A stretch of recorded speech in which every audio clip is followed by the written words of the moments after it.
de la Facultad de Medicina y les acompañaré hoy en la moderación.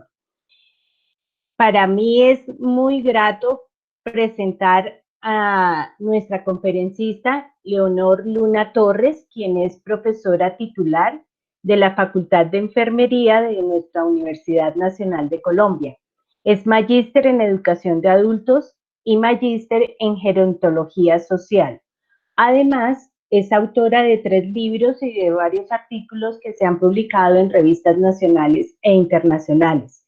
Es miembro titular de la Asociación Colombiana de Gerontología y Geriatría, miembro adherente de la Asociación Mexicana de Gerontología y Geriatría y además es miembro de la Red de Adultos Mayores. La profesora Leonor hoy nos acompañará con el tema de adherencia al tratamiento de la enfermedad crónica en personas mayores. Antes de cederle el micrófono a la profesora Leonor, les voy a dar algunas recomendaciones para que la emisión pueda darse de la mejor calidad. Por favor, mantenemos cerrados micrófonos y cámaras. Con eso no interferimos a nuestra conferencista.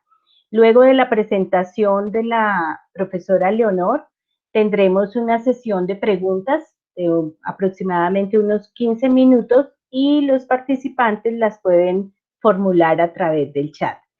Sin más preámbulos, entonces, profesora Leonor, te doy la bienvenida y de antemano te agradezco enormemente que hayas aceptado la invitación a participar en nuestro programa. Y bienvenida, profesora, el micrófono y la audiencia son tuyos. Buenas tardes, profesora María Luisa, gracias por sus palabras. Quiero expresar un agradecimiento muy sincero a la Facultad de Medicina y elogiar que estas iniciativas las estén liderando máximo en el momento que hoy vive la humanidad.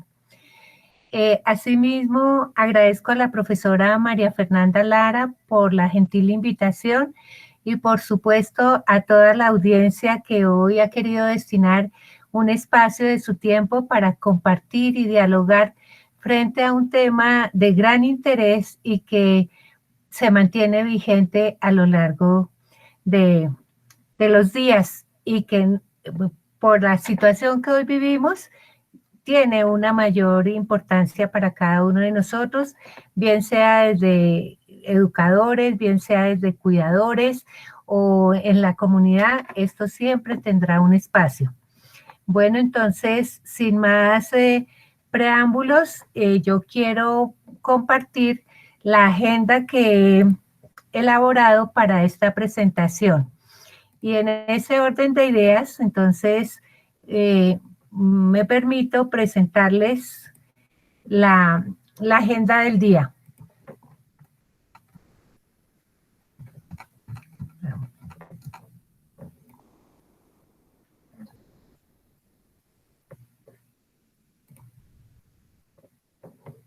Completa.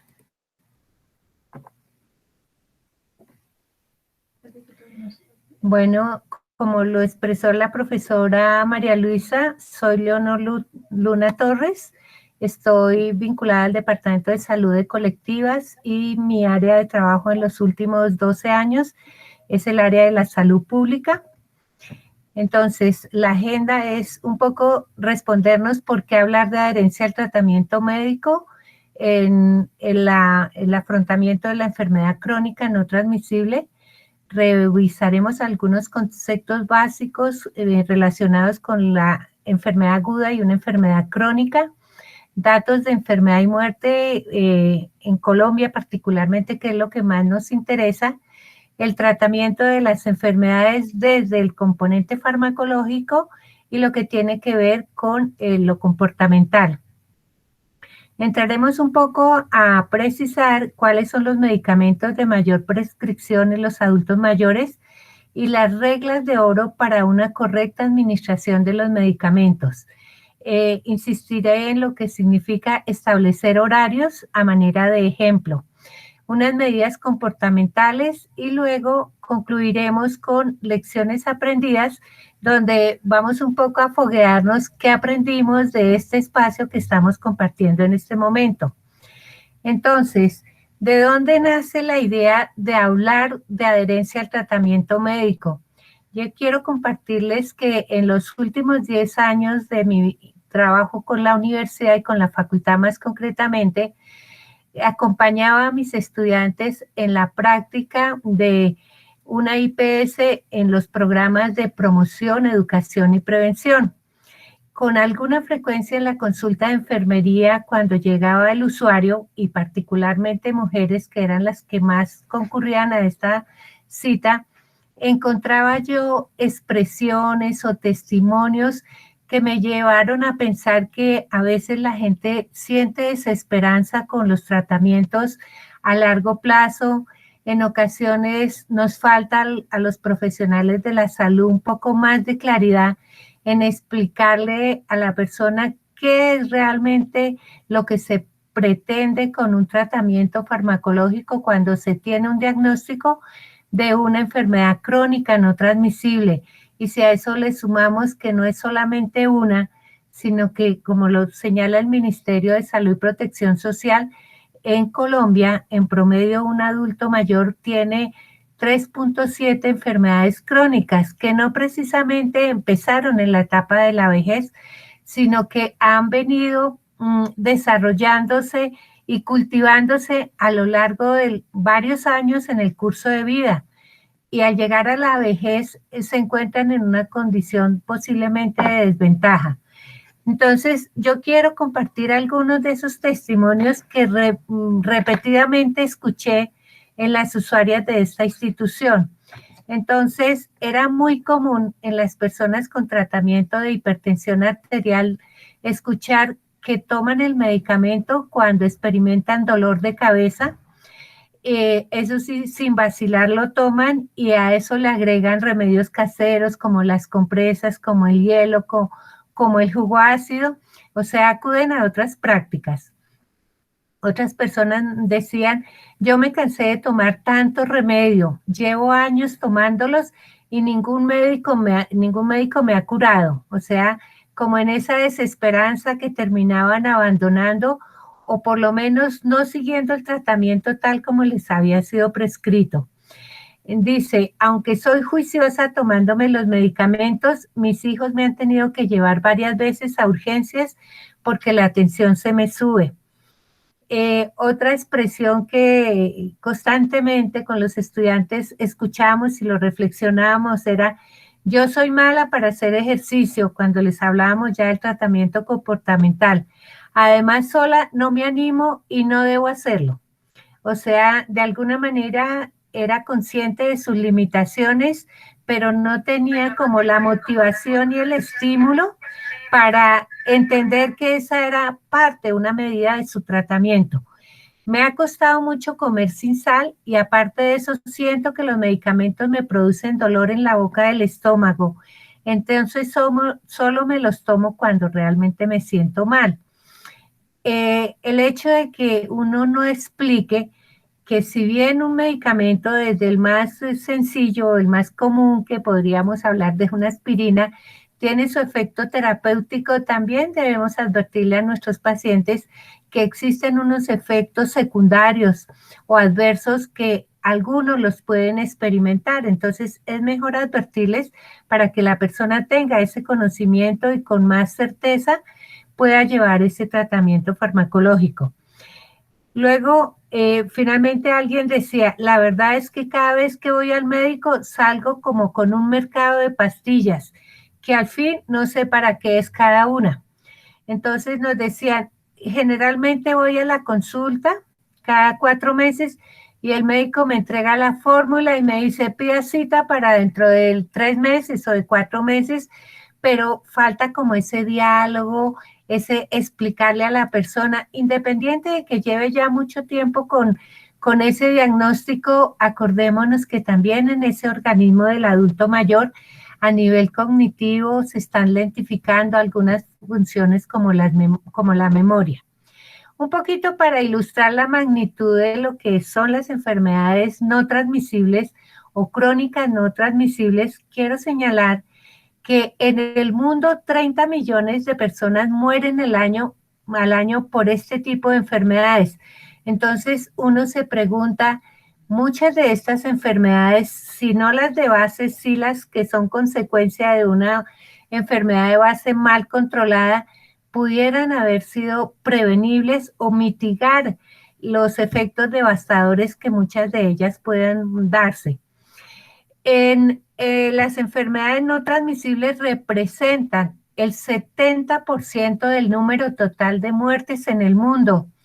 Ayer en la franja del programa del presidente Prevención y Activación COVID-19, él llamaba la atención en que en este momento en Colombia la mayor cuota de muertes la han dado las personas mayores de 70 años. Entonces, lo decíamos en el programa, no es abandonar aquellas comorbilidades o enfermedades que ya están identificadas y que están recibiendo un tratamiento. Es más bien buscar minimizar el riesgo de que vayan a tener el contagio del virus. Bueno, otro elemento para la consideración es que existen unos factores de riesgo para estas crónicas no transmisibles y esos factores de riesgo podríamos agruparlos en estas 4 entidades patológicas como es el sobrepeso, la obesidad, la hipertensión arterial y la diabetes mellitus. Entonces, ¿cuál es nuestro esfuerzo desde la formación del talento humano, desde los programas de promoción y de prevención? Es reducir esa cantidad, esa tasa de enfermedades y controlar aquellas que ya han sido diagnosticadas. Y he ahí la importancia de que nosotros seamos claros con la gente qué significa una enfermedad crónica. Y básicamente nosotros lo que tenemos que dejarles en blanco y negro a las personas es que aquella enfermedad aguda, una apendicitis, un infarto agudo del miocardio, son padecimientos que exigen una atención de inmediato porque se está poniendo en peligro la vida y la salud de esa persona. Cuando nosotros entramos al campo de la enfermedad crónica, pues básicamente hemos comprendido que es una enfermedad que está diagnosticada, está presente en el organismo de esa persona y lo que se busca es controlarla. Al controlarla, ¿qué vamos a evitar?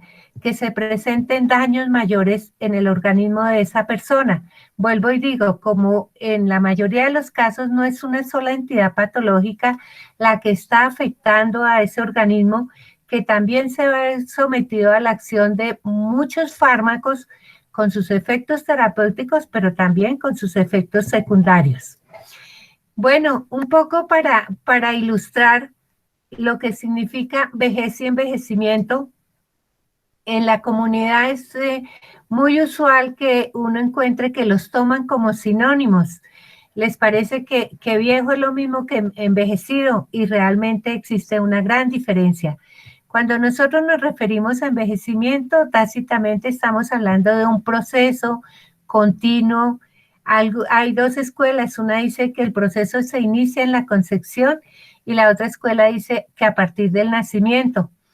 En cualquier caso, de todas maneras, lo que sabemos es que ese proceso es individual, es universal, es heterogéneo, es deleterio, o sea, tiene unas características que lo identifican.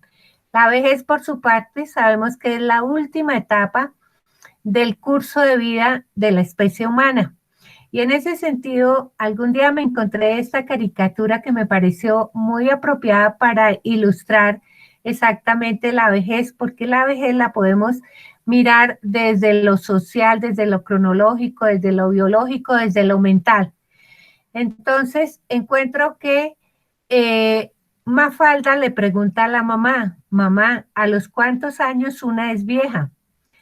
La respuesta de la madre es, depende, Mafalda. En realidad no es cuestión de años, sino de mantener joven el espíritu.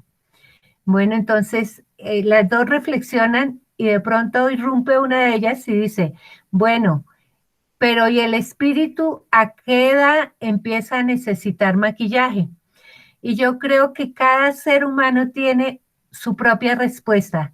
Yo, por ejemplo, tengo un caso vivo cercano y de un afecto enorme, que es mi madre, una mujer de 96 años, llena de entusiasmo, funcional, optimista, contagia con su alegría, juega, trasnocha, baila, participa en asiste a las serenatas, o sea, cada cual vive su vida como considera que la debe vivir.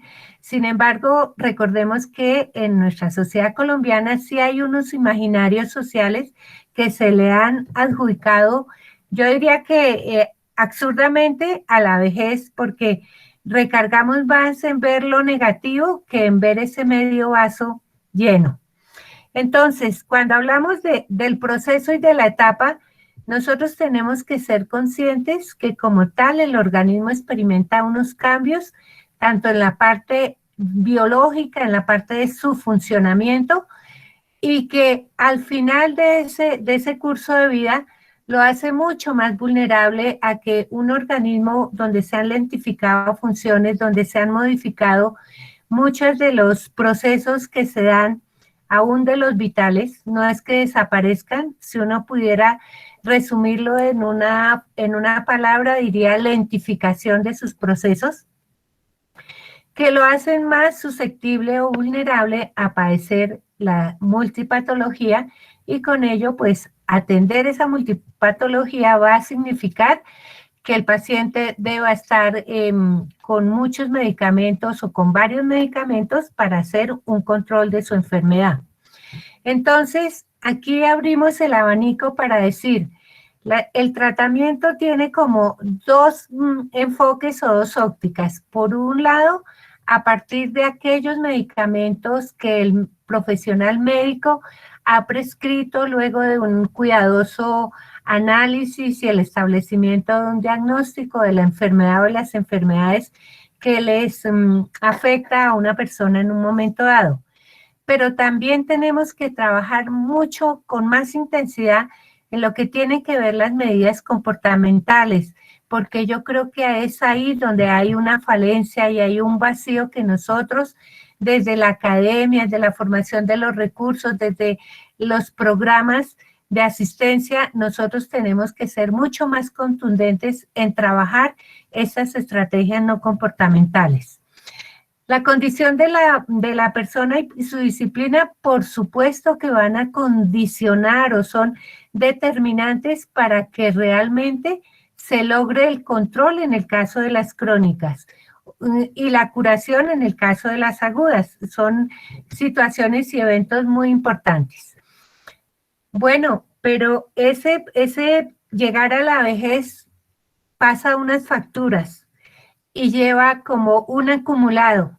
Cuando nosotros vemos la parte del tratamiento farmacológico, inmediatamente hay tres sistemas en particular que como que causan no solamente admiración, sino tener la certeza de que el funcionamiento esté lo más próximo a las condiciones normales, desde su funcionamiento, pero también desde su parte de estructura.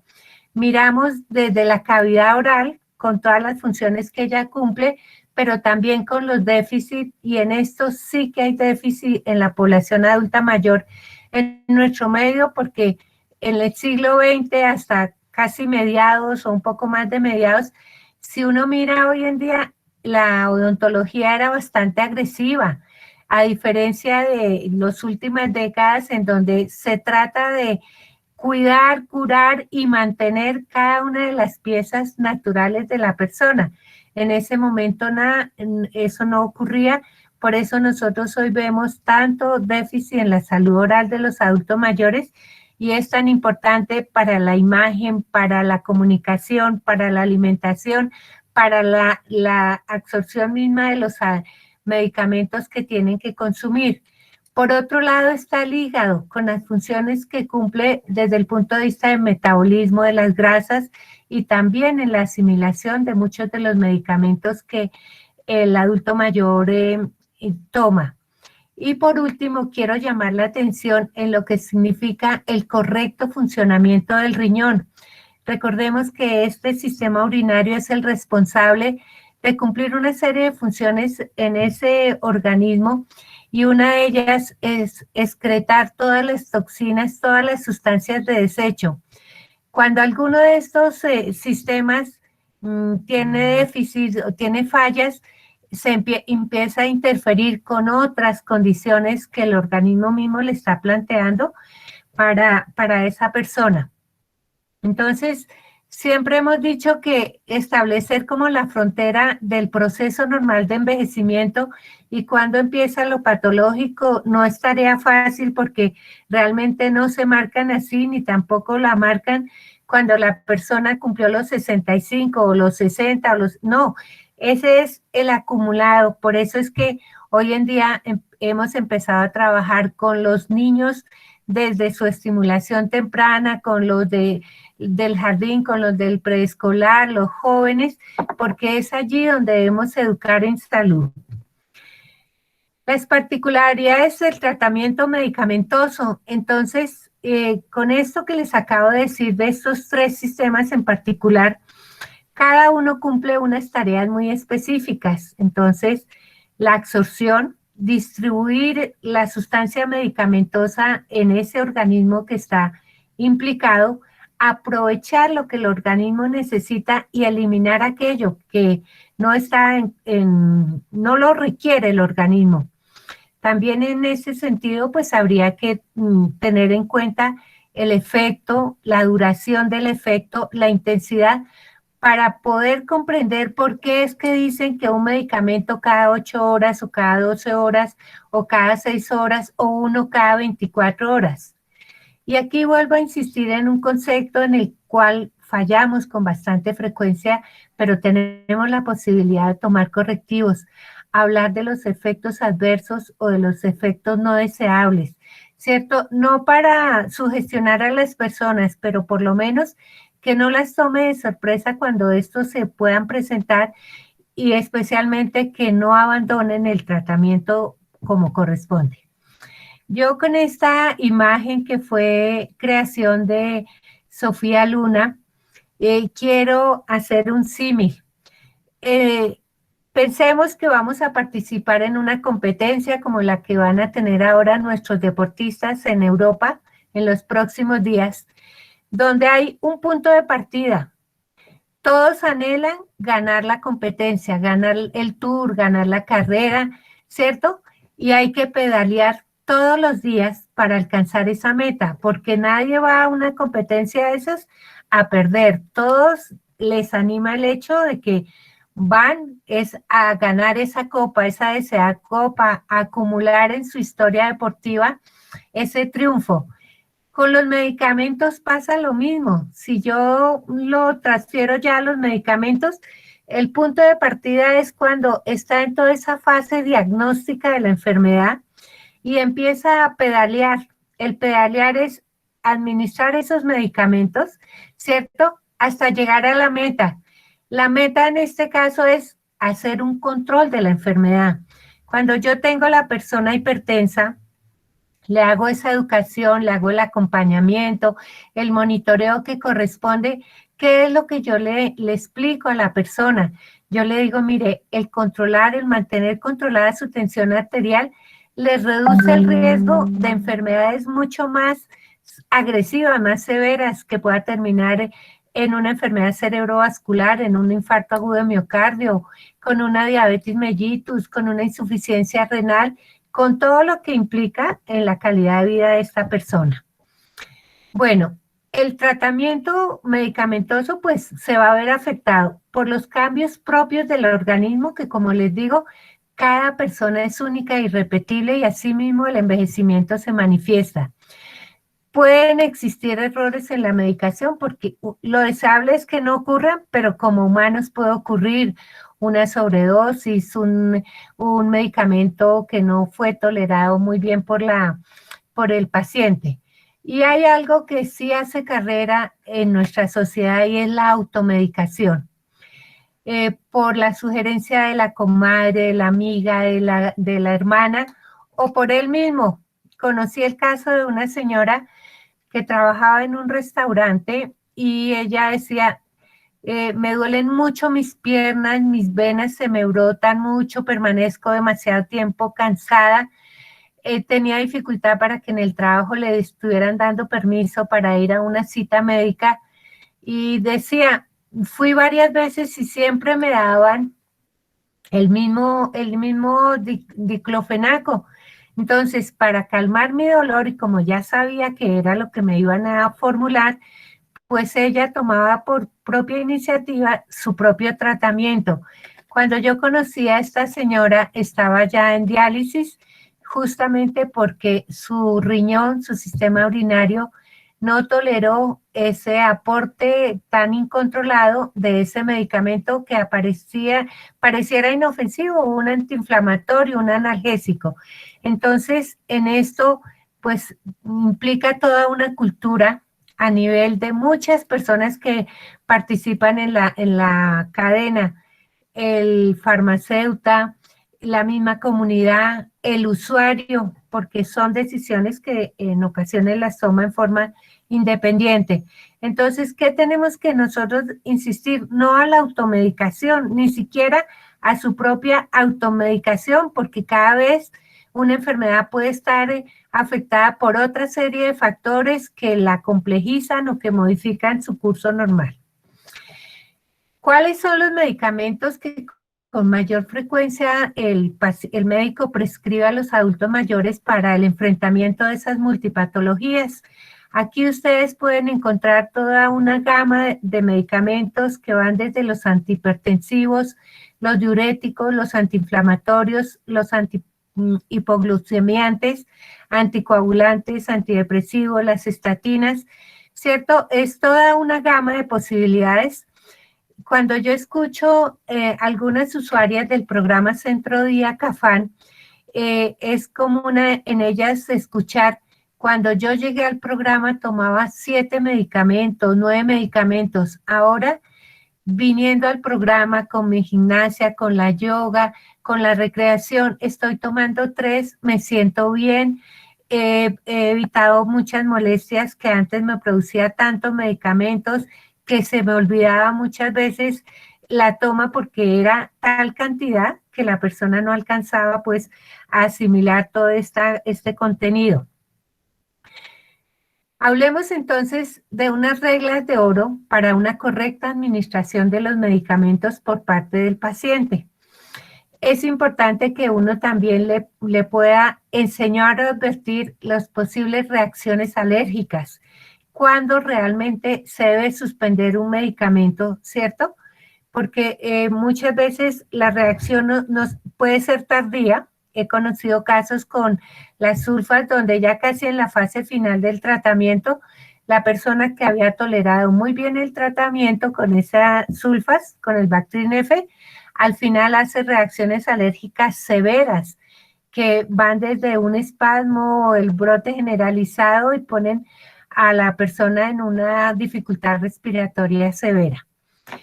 Otra cosa que es clave para que se adquiera un hábito, una disciplina, es establecer siempre el mismo horario toda vez que los medicamentos lo permitan. Por ejemplo, si yo sé que estoy en un tratamiento para manejo de mi tiroides, sé que hay un momento y una hora del día que tengo que administrarlo 45 minutos o una hora antes de tomar el desayuno y ojalá con el mínimo de movimiento.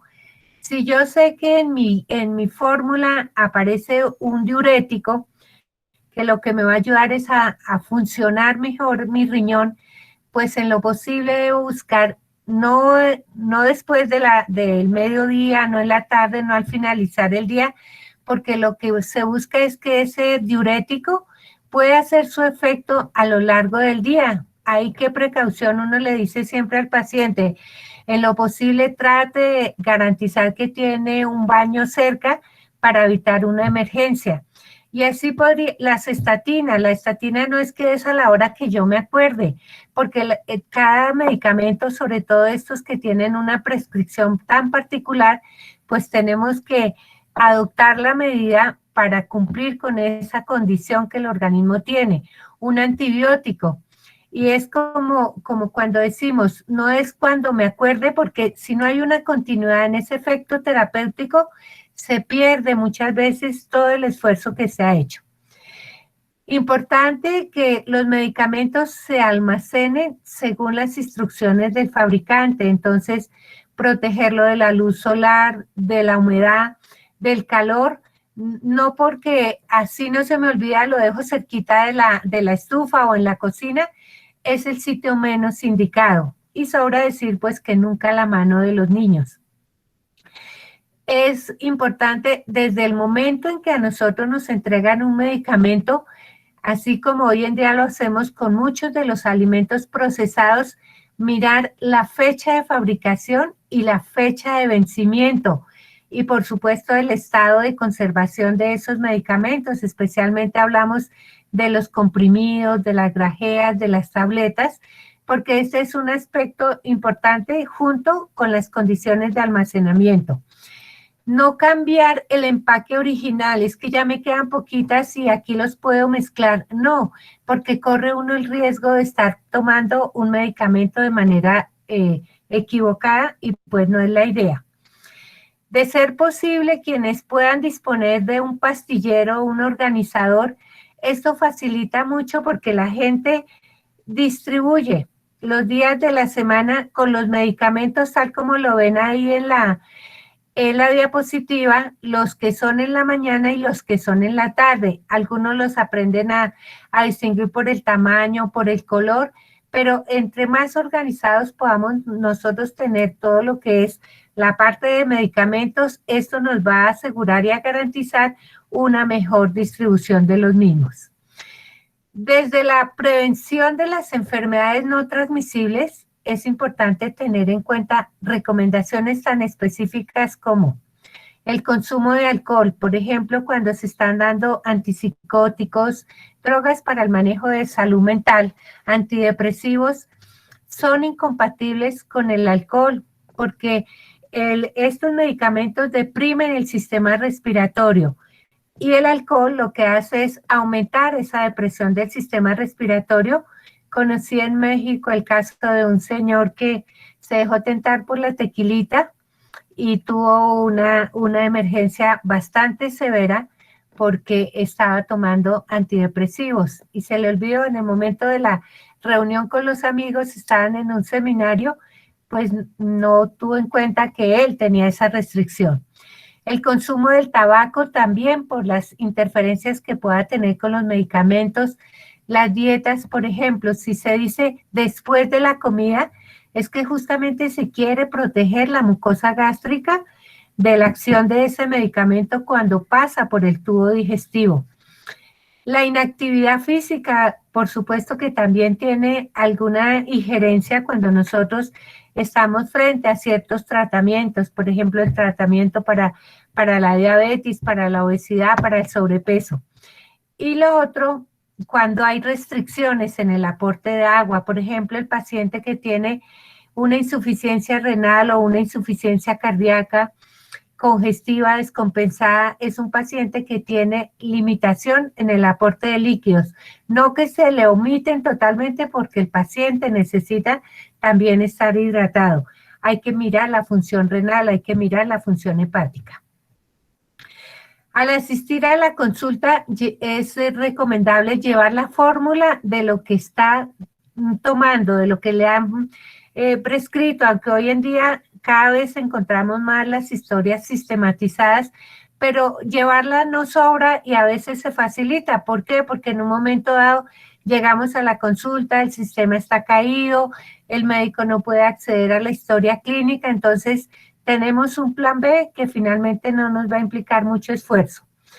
Ante reacciones como el prurito, como las ronchas, como el enrojecimiento, pues uno sabe que son reacciones que ya no corresponden a lo normal y es necesario comunicar al médico para que sea él el que tome la decisión del cambio del medicamento o el manejo que vaya a incorporar a ese medicamento. Es importante fijar esa ficha y he visto en la práctica gente que llega con fichas inclusive laminadas. En más de un caso ha sido el nieto el que le elabora esa ficha para que ella la carga a donde vaya, así sea que se fue de paseo, que se fue por el fin de semana, junto con los medicamentos lleva su ficha resumen de los medicamentos que está consumiendo. No caer en la automedicación, por favor, ya lo hemos explicado, hemos visto muchos casos de gente que producto de la automedicación cae en unos problemas severos que ponen en riesgo su vida. Por iniciativa propia, pues no tomar el medicamento que le prescribió el médico con antelación en otra consulta o en otro momento en que fue valorada. No interrumpir por voluntad propia el medicamento prescrito, salvo que haya alguna reacción o que el médico le indique disminuir la dosis, modificarlo, o un día sí, un día no, pero son decisiones que no las toma por iniciativa el usuario, sino que la persona consulta al médico, porque para eso es que tenemos el derecho a esos servicios. Verificar si la toma del medicamento es en ayunas o es después de las comidas, porque eso es una condición clave por lo que ya les explicaba. En lo posible, evitar que la toma del medicamento interfiera con el horario del sueño. Entonces, ¿qué quiere decir? No me lo voy a tomar cuando no voy a cuadrar los horarios que me toque por fuerza, ya, salvo que sea fuerza mayor. Interrumpir mi sueño a las 11, a las 2 de la mañana, no. Buscar horarios que justamente no se crucen hasta donde sea posible. Inclusive uno muchas veces en la consulta les sugiere, si el horario es cada 6 horas, entonces le dice 6, 12, 6, 12. Si el horario es cada 8 horas, 8, 2 de la tarde, 10 de la noche, que no son horas que les van a quitar tanto el sueño o a interferir mucho con el patrón de sueño y descanso. Un diurético prefiere las primeras horas del día. Cuando se tiene un tratamiento con antibiótico, a veces la gente, y eso ocurre con alguna frecuencia, dice, pues ya la verdad me siento mejor, todavía me faltan 3 días porque era un tratamiento para una semana. Si el médico lo prescribió para una semana es porque tiene argumentos para saber que necesita ese número de dosis en esa cantidad y por ese número de días. Entonces, que ahí sí es mejor no intervenga la iniciativa del paciente. En esta diapositiva ustedes pueden ver lo que es una ficha que puede orientar en un momento dado. Aquí en la parte superior a mí me faltó colocar el nombre del paciente y la fecha en que inicia ese tratamiento. Por un lado, se anota el nombre del medicamento que le han formulado y que le han despachado en la farmacia, que esa es otra cosa que nosotros debemos verificar. La dosis que le ha indicado el médico, con qué frecuencia la debe tomar, y aquí los posibles horarios que puede en un momento dado asumir. En rojo aparece lo que es las horas PM y en negro las horas AM. La vía de administración y alguna observación, por ejemplo, en ayunas y esperar mínimo 45 minutos para tomar el desayuno.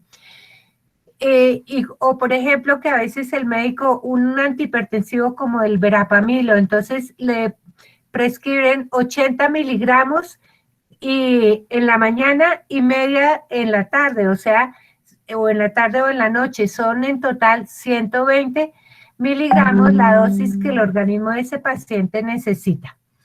Luego entramos al tratamiento comportamental para este manejo de las enfermedades.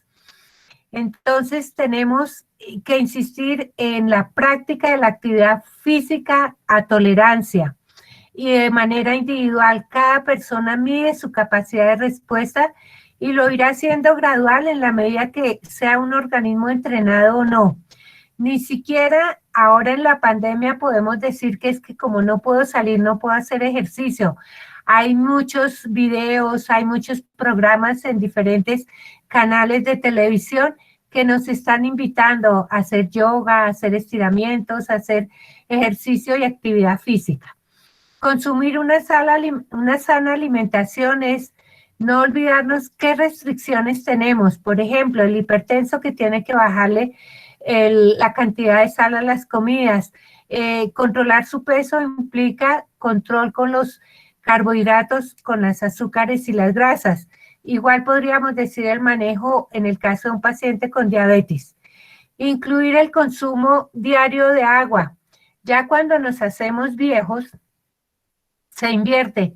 Lo que antes era mayoría sólido, minoría sólido en los primeros años del curso de vida, se convierte en la vejez en la mayor parte de ese cuerpo y la parte líquida es mínima. Si nosotros no estamos hidratando, lubricando ese organismo, empezamos a tener una serie de problemas. A eso le añadimos que hay medicamentos como los anticolinérgicos que disminuyen la saliva. Entonces es buscar también como otras formas. Por ejemplo, si es una persona consciente, yo le puedo decir, mire, mantenga una semilla de un fruto seco, de un durazno, de una ciruela en la boca, porque eso le va a ayudar a producir mayor cantidad de saliva. El control de peso y los controles médicos deben ser cumplidos de manera rigurosa, porque eso es lo que nos permite como ir monitoreando cómo se está comportando esa enfermedad o esas enfermedades. En algunas ocasiones encontramos aquí pacientes que aprenden inclusive a hacerse sus glucometrías, a controlar la tensión arterial, como le pasa aquí a don Eli, un paciente de 101 años, o la foto superior que es de doña Ana, una paciente de 96 años que goza de una salud maravillosa. Bueno, vamos a pasar a una parte que a mí me encanta mucho y es invitar a la audiencia a que reflexionemos, más que reflexionar, nos fogueemos, ¿qué tanto aprendimos? Y aparecen unas preguntas muy elementales con relación al tema que hemos venido abordando. Entonces, la primera pregunta, ¿y cuál va a ser la mecánica? Que las personas escriban en el chat el que quiere intervenir. Aquí todo se vale, estamos aprendiendo de todos. Cuando nos conectamos veía yo a la doctora Leonor Vera, a quien admiro y con quien he tenido la oportunidad de compartir algunos proyectos, y yo le decía, y ella decía, a ver qué vamos a aprender de ustedes, y yo le digo, ¿qué iremos a aprender con su trayectoria? Entonces, la primera pregunta dice así, ¿es correcto afirmar que la enfermedad crónica no transmitible se cura, se controla, se frena o se elimina? Profesora, ya nos contestaron varias personas en el chat y han colocado como respuesta la B. Perfecto, esas personas merecen un 5. Muy bien. ¡Qué maravilla! Vale. La siguiente pregunta, ¿lo indicado para tomar una tableta, una cápsula o un comprimido es el jugo de lulo, la limonada, la leche deslactosada o el agua? Nos han contestado que la respuesta es la D.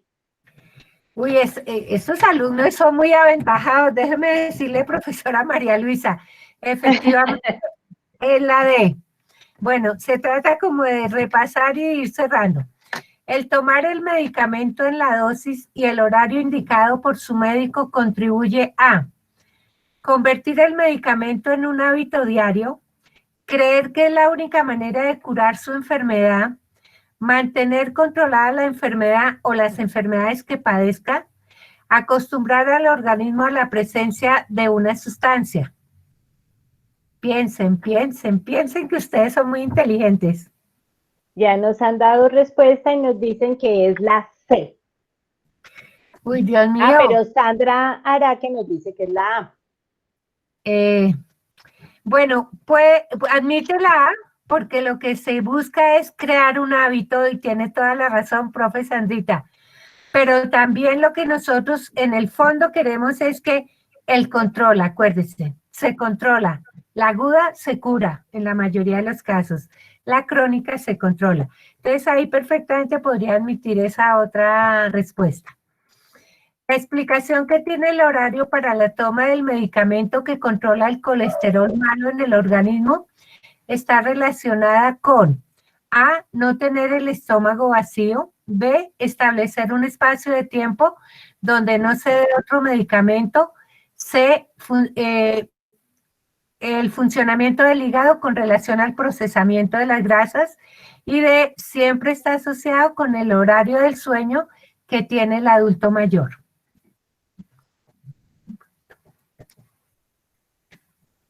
Piensen, Nos han dado dos respuestas, está entre la C y la D.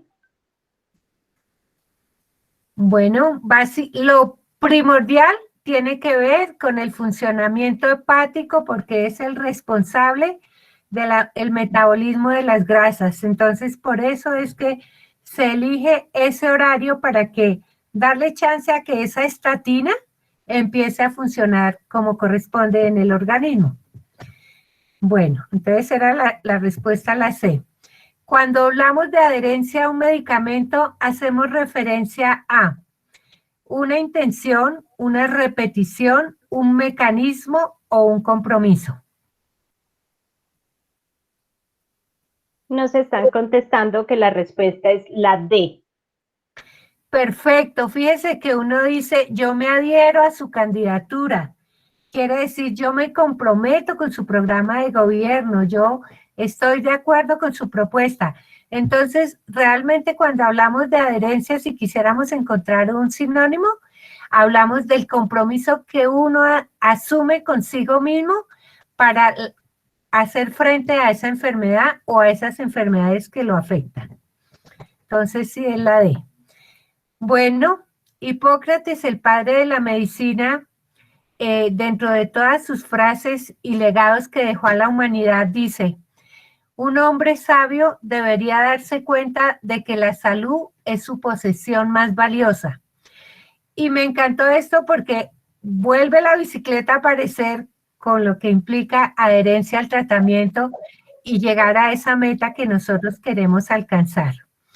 Bueno, como entiendo que el tiempo ya se me está terminando, yo ahora quiero dejarlos con una expresión musical que tiene una intención muy expresa y es el momento que estamos viviendo y cómo estamos poniendo a prueba nuestra disciplina y nuestra fuerza de voluntad. Entonces, profesora María Luisa, música. Muy bien, entonces, Alex, por favor.